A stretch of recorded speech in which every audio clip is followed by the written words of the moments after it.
Okay, we are recording. All right, Brian, you are also co-host. Okay, perfect. Thank you.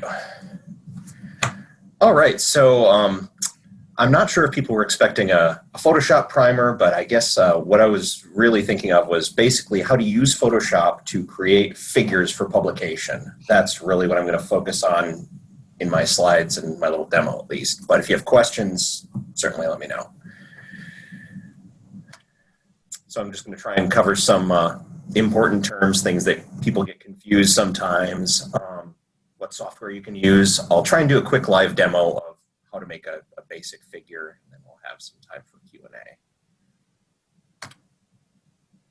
So one of the first things you need to know when you're making these figures is that Photoshop and other graphics software thinks of things like your images and the background as separate layers. And you just need to know that it has this sort of stack of layers and that things can obscure each other. So for instance, if it thinks... Hey, Brian, sorry to interrupt. You keep going in and out. Can you just make sure you stay near your microphone? Oh, yeah, sorry. Thank you. Let's see, is this better? Yes. Okay. So graphics software treats all of the elements in an image as sort of layers.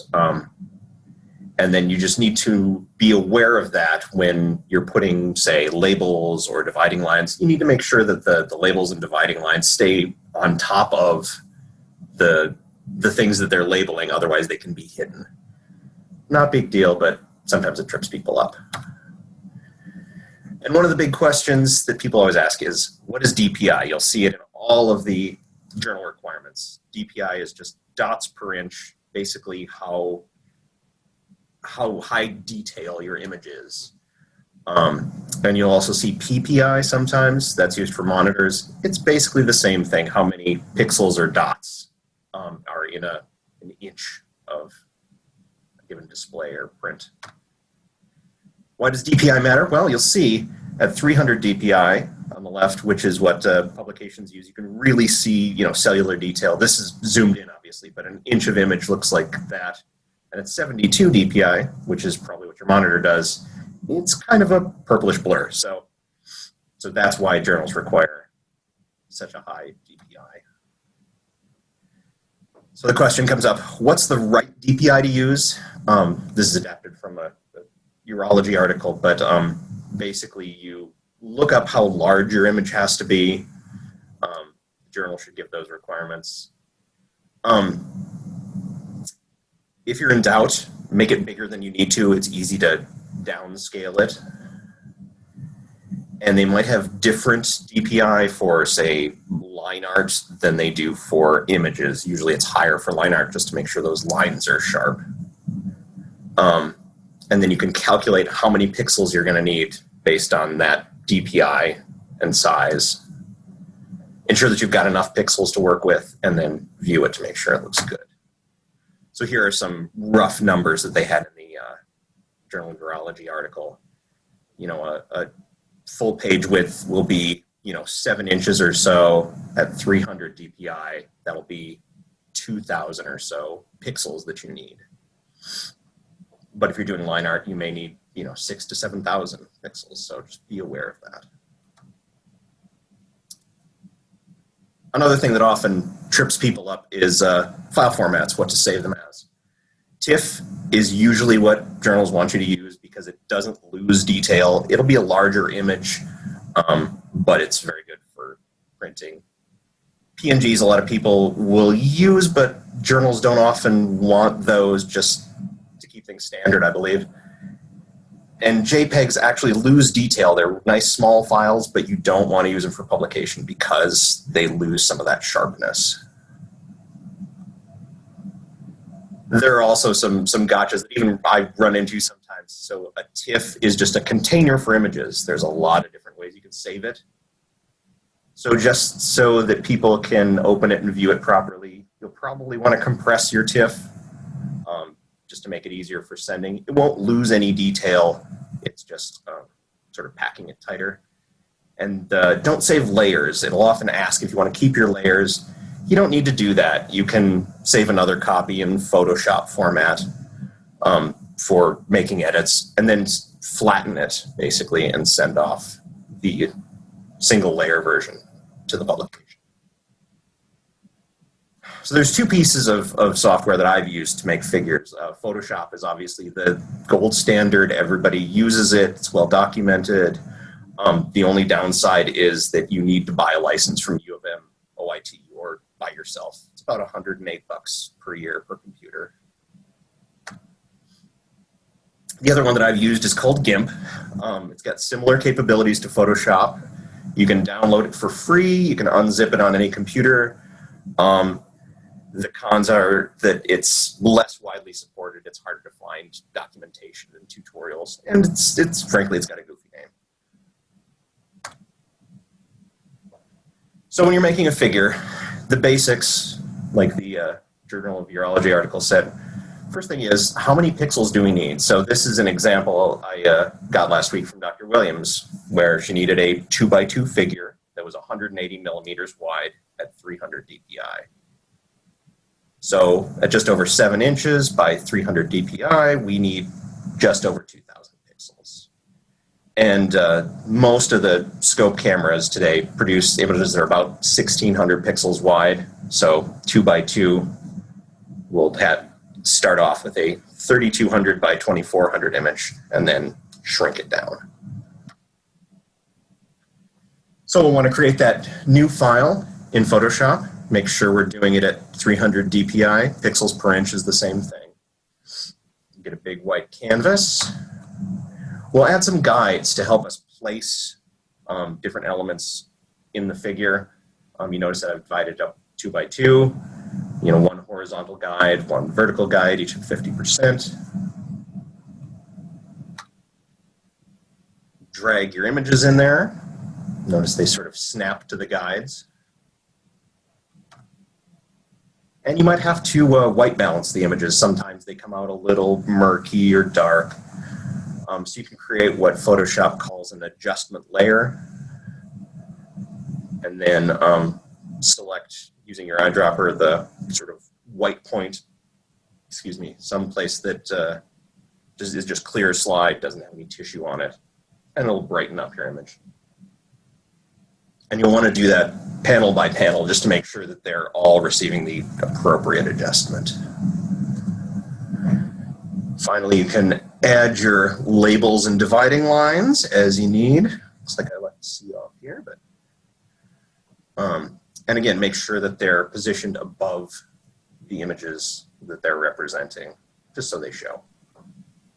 Looks like that was my error here. Last step before you save is resize it.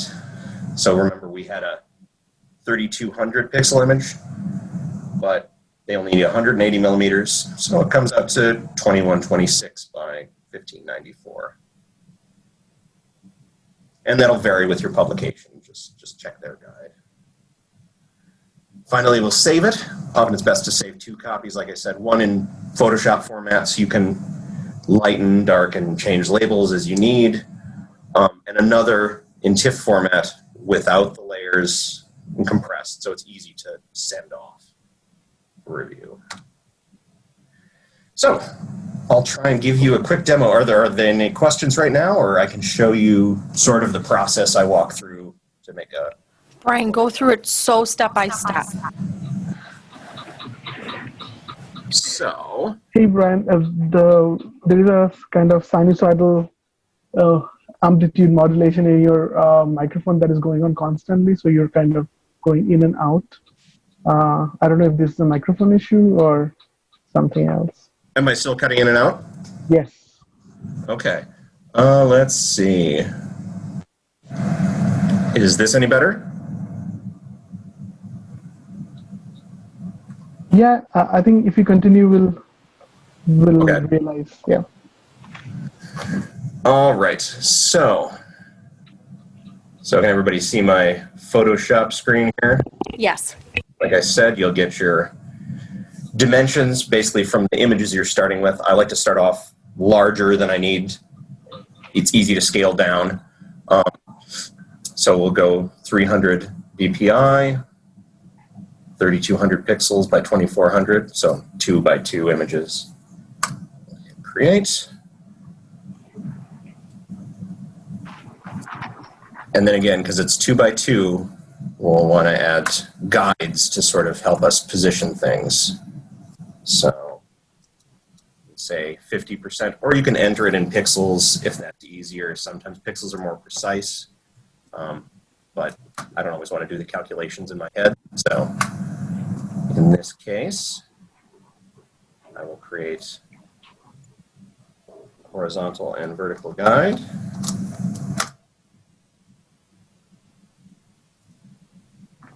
And then we're ready to add our image. So I hope it's okay, Dr. Williams. These are the images I used for you. So No, I love it. So you'll see that it automatically fills up the space. You'll have to rescale it, but it should kind of, here you see where it turns pink, it sort of snaps into place. Brian, where did you find those images? Was it just file open? I just had them open in my file browser in Windows Explorer here. And then you can just drag them or you have to click them? You can drag them. Okay. So I'll show you with the next one. So once it's in place, I'll just click the checkbox, and you'll see it shows up as a layer here with the image name. So yeah, you can just click and drag. That's usually the simplest way to get things into a figure. You don't have to mess with opening multiple files. Then we'll just resize them. So this is actually just returning them to their original size. You'll see on the next one that as I resize it here, that it's actually, see the width and height there going down, and it's actually 1600 by 1200.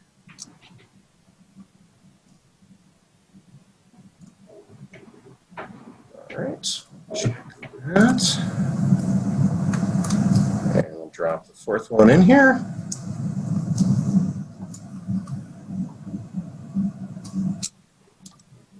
And so that's your basic figure right there. Then, like I said, we can do adjustments if anybody wants to see a quick example of that. But here's where the layers kind of come into play. You'll want to go over to the right, say layers, and select the one you're actually adjusting. You don't want to adjust them all at once because they'll have different lighting qualities. Go to layer, new adjustment, and levels. And we want to say use previous layer. So a clipping mask basically says it'll only affect that first figure that we had selected. And then we can white balance it by selecting this little eyedropper, the white one, and saying we want white to be right there. So you notice it brightens it slightly. That one was already pretty good, but it varies a lot with each figure. So I can do one more of those if that's useful. Try the CD20. So again, new adjustment layer, levels, create a mask. And again, you may have to play with it. It's basically just selecting a single pixel or a small number of pixels, so it can be hard to get that sort of white area. You don't want to misrepresent things, but you want it to be bright enough to be visible. So once we've done that, we can add text labels. Just add a and a B here. Position those as you need to. And you can add more guides. Sometimes it's helpful to, say, add a new guide at 40 pixels. And say, we won't have our text go within 40 pixels of the left edge of the figure. Things like that can be useful. And you can create another one. So, since our images are 1600 pixels wide, we'll add it at 1640. Figure B.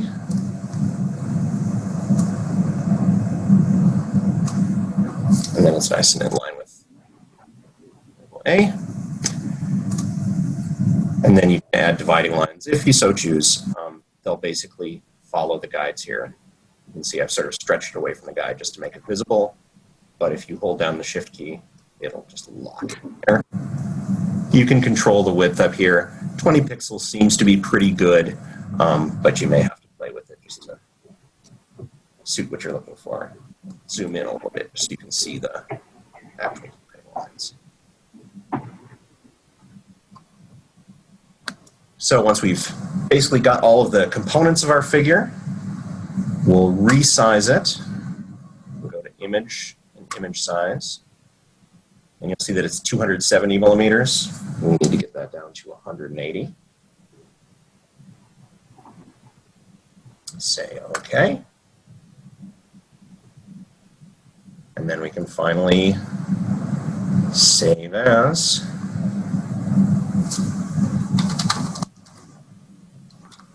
And make sure we save it as a TIFF. You can save another PSD copy. That's Photoshop format.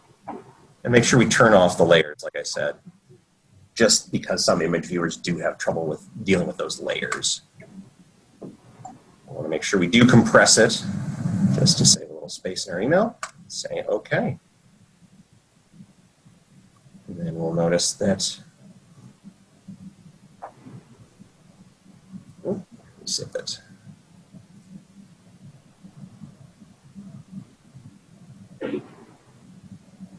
Anyway, we'll have a TIFF file with your figure in it that you can send off as you need to. Questions on that or another? Brian, how do you crop an image? How do you crop an image? Good question. So let's say we're back in the full-size one, and you just want move my crop image tool too. This is one of the other downsides of Photoshop is they move tools around.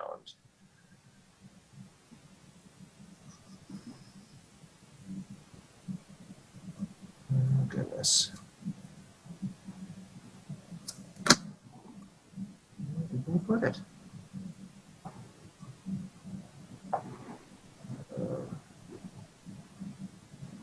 Crop tool. There we go. So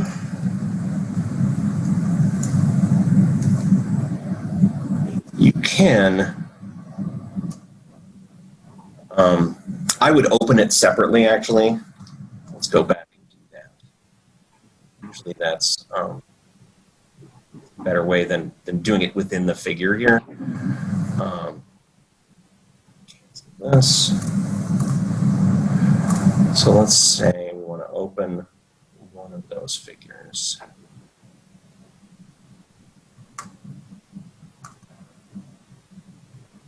So you got to be careful here because you are reducing the number of pixels you have to work with when you're cropping it, right? But if, say, just this is, you know, the relevant part of the image, select that crop tool, pick the part of the image, and then say commit. And then you can just say select all of that. And then paste it into your figure. But again, it's like I said, it's going to be smaller because you have, you know, reduced the number of pixels. So you're going to have to be a little careful. You can either start with a smaller template that you're working with and sort of compress the other images into there. I mean, you don't want to stretch and distort things too much. So does that help a little bit? Yes. Okay.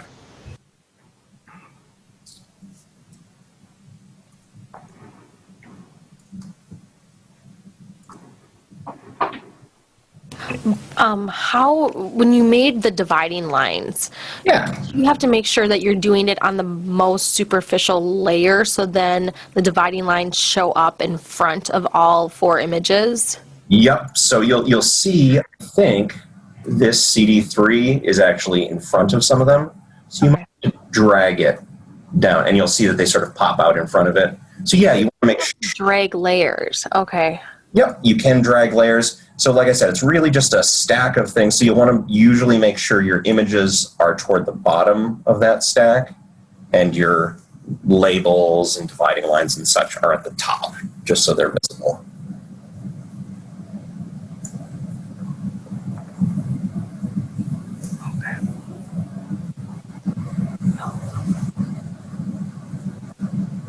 You make it look so simple, but I know when I'm going to try to do it, I'm going to have a lot of problems. If you do it a few dozen times, it will just be that simple. Just not as intuitive as like just doing it on PowerPoint. Does Yeah, anybody else have any questions or want any other demonstrations of things? Yeah, I know that was pretty brief, but it is pretty straightforward. The guides really do help position things so you're not manually tweaking things and worrying about. Exactly. Hi, Brian. I have a question. Is Yes. there a way to kind of Z-stack? Say we have like the HME and the IHCs from similar kind of location. And is there a way to kind of see if they're the same cell, same tissue area we're looking at kind of with the Z-stack?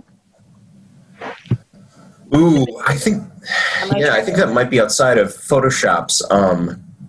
Okay. The image registration is usually what they call that, but I think that might be more of an image analysis problem. Where you're trying to line up two different stained tissue sections. Yeah, I haven't dealt with that much. I think there are other programs like ImageJ that can let you do that, and then you export them into Photoshop.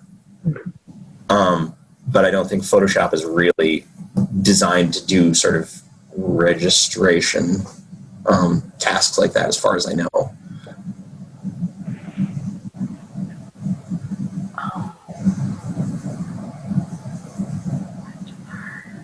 Good question, though. Okay, so one question that I have again, which I was having a lot of problems with when I was trying to make this image, is when you take the image from the camera, from the scope, and then you bring it in, you open it up on Photoshop, it says that it's 72 DPI. Right. And then, so again, how do you make it 300 DPI if it starts out at 72? Sure. I know you already explained that, but I need it again. Yeah. So if you just have one image, we'll do the most basic one here. We'll just go to a single panel. So if you go to image and image size, it'll tell you that it's 72 dots per inch, right? Yes. You can always just change that. Now you don't want to resample it. Okay. So you're just sort of changing the one of the numbers in the equation there. So you notice it becomes smaller. Doesn't change the number of pixels, but it changes the physical size of the image, basically. And then you could even just export that if that's what you need to save out. Okay. Yeah. So then I see that that's opened in a new tab. So then if you want to move this image into the images that you are already working on, how do you get this image into the first one? Yep. You can just do select all and copy it and then just paste it in. Control V. Control V or edit paste. Yep. Yep. And it'll create it as should create it as a new layer there that you can work with. Now, if you just drag it in, it will do all of the DPI conversion. It'll say, I know the image I'm dropping it into is 300 DPI, so we're just going to copy all that data in to a 300 DPI image. So that's why I like the drag and drop method. Okay. And then you can just drag and drop it, but you have to be in the right layer. And then when it brings it in, it's going to make a new layer for it? Yeah, so anytime you bring in a new layer, it should add a new, bring in new image data, it should create a new layer here. Okay. And then you just have to make sure that you're in the correct layer, and then you should be able to select it and move it. Yeah, exactly. So yeah, you'll see that if I have, say, the CD21 selected, well, here it actually selected the right one. But yeah, make sure you have the right layer selected over here if you're doing, say, adjustments or trying to rescale things. Yeah, it can get a bit confusing. So it's important to have that idea of where things are stacked up. Okay. So I know most of the staff has Photoshop on our on our university computers. Right. Where do the residents and the fellows have access to Photoshop? Which computers? It's on the computer here in C434, the outer room with the old scanner in it. Mm-hmm. That's the only one that I know of. Okay. So other people, that's why I mentioned the GIMP, just because other people have used that. There's no hoops to jump through to get it installed or anything. Okay. And it's pretty equivalent. You can do the same sort of layers and guides. A couple of things are slightly different, but it produces equivalent figures. And so some, I think PLOS One even mentions it, has procedures in their author guide for how to do things in GIMP. So it's gaining more acceptance, but Photoshop's still the gold standard. Yeah. Okay. And then when you first create your document, I'm getting old and technology is starting to escape me. And so when you first create your document, that's when you establish how big it is, correct? Yep. So when you go to File, New, it'll ask you for measurements, and you can tell it in a number of different ways. You can tell it in millimeters. If you just want to start off at 180 millimeters, you can do that. I usually go with pixels just because that's what I'm used to working with. But yeah, you'll tell it how big you want it and what the resolution is. And then hit create.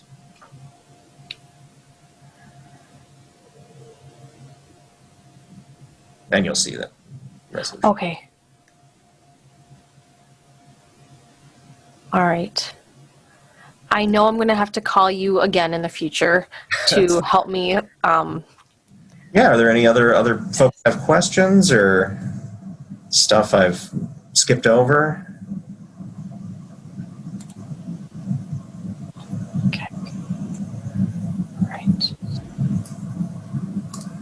All right, well, I think that's it. I'm going to make my slides available. Here's a link for you, and I can send that along to Amy. You can share that around. Thank you so much, Brian, for taking your time to make this presentation and to walk us through Photoshop, because I know I spent almost an entire day just struggling until Dr. Beckman said, why don't you call Brian? He knows how to do this stuff. And you definitely helped me, and I'm so thankful for that. So I very much appreciate your time and talents. Glad I could help. And yeah, anybody have any other questions, just email me and I'll do what I can to help you out. All right. All right.